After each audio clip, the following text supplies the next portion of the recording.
Bonjour Rita, Bonjour, Amina, cofondatrice fondatrice de Yamita pour Challenge Inspire.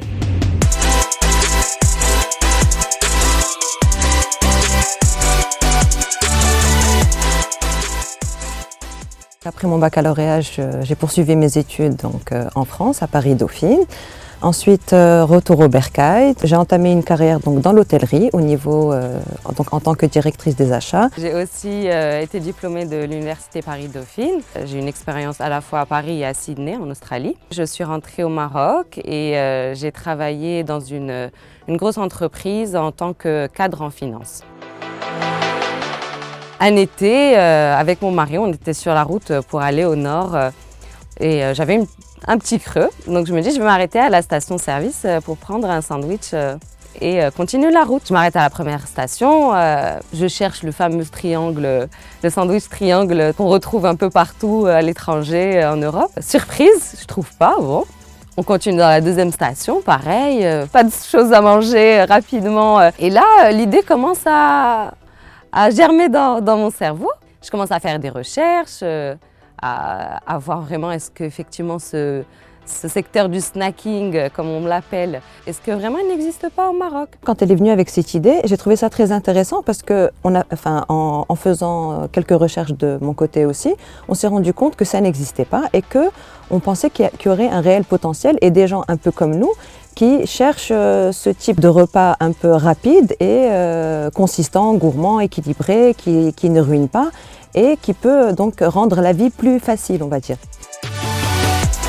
On visait surtout les stations-service au départ et tout ce qui était gare, aéroport, là où il y avait en fait des voyageurs. Aujourd'hui, on est fiers d'avoir développé et étoffé nos gammes. On a aujourd'hui 4 gammes, dont des salades, des desserts. On est présent en GMS, donc en supermarché. On est présent dans la plupart des stations-service sur les axes autoroutiers. On est présent bien sûr dans tout ce qui est aéroport, à la fois à Marrakech, à Rabat, à Tanger. Donc on a même développé en termes géographiques. Je suis allée voir l'ANPME dans le cadre du programme Stitmar. Et on a été lauréate de ce programme. On a reçu une subvention à hauteur de 30% de nos investissements. Je suis aussi allée voir l'association Réseau Entreprendre dans le programme START qui nous a permis d'avoir un financement à hauteur de 150 000 dirhams remboursable à taux zéro.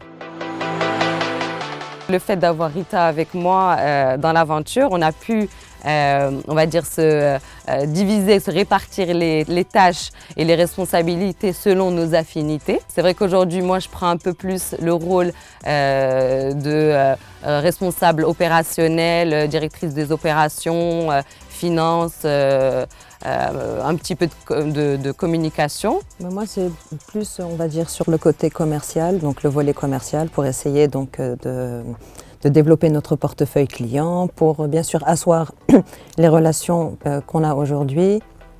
C'est également aussi donc être toujours à la recherche de produits donc pour venir enrichir nos recettes et ce qui fait notre plus. Marks & Spencer Food, qui se trouve au Royaume-Uni et qui pour moi est vraiment une inspiration en termes de variété et de choix de produits de snacking. Ils ont vraiment des supermarchés énormes qui sont faits que pour les produits de snacking. On a tendance à se référer donc on va dire aux leaders du snacking par exemple en France qui peuvent être Sodebo comme Donat. C'est des sociétés qui ont commencé tout petit donc comme nous et puis on espère un jour devenir aussi grand qu'eux et être aussi connus que ces deux enseignes.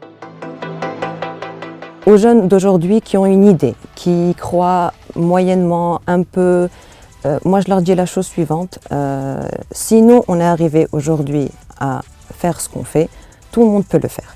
Et bien évidemment que c'est pas facile, il y a beaucoup de sacrifices à faire, il y a beaucoup de compromis, c'est beaucoup de temps, beaucoup de travail, mais à la fin c'est très enrichissant quand on voit le résultat de son travail, quand tous les matins on se réveille avec cette niaque de se dire c'est mon projet, je me donne à fond, je vois les résultats, je grandis avec. C'est pas facile, on va pas se mentir, mais ça vaut le coup. On n'a pas besoin d'avoir une idée extraordinaire. Toute idée est peut-être une bonne idée si elle est bien exécutée, s'il y a un vrai travail derrière et un vrai besoin à combler auprès des consommateurs. Il faut juste y aller et le faire de manière réfléchie et étudiée.